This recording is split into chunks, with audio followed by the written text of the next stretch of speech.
ये देखिए दोस्तों, मैंने इसमें आराम से इसका ये फोल्डर, ओरिजिनल फोल्डर चेंज किया। आप देख सकते हो इसमें बिल्कुल कहीं भी कुछ भी नहीं है, ना स्क्रैचेस है ना कुछ है।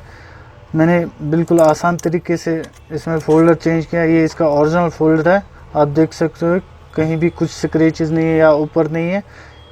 जब भी आप किसी का फ़ोल्डर चेंज करो तो कोशिश करो कि आप उसको ओरिजिनल ही फ़ोल्डर लगा के दो, क्योंकि कस्टमर को उसमें फ़ायदा होता है। अगर आप लोकल फ़ोल्डर लगाओगे तो उसमें कस्टमर को नुकसान होता है और शॉप वाले को भी प्रॉब्लम आ जाती है, क्योंकि वो सही से बैठ नहीं सकता है, यहाँ से ऊपर हो जाता है। उसमें बहुत सारी प्रॉब्लम होती है, ग्राफिक्स या टच उसका वर्क नहीं कर रहा है। इसलिए मैंने आज आपको दिखाया कि हमने इसको असेंबल कैसे किया। इसका फोल्डर ये एमआई का नोट 4 है।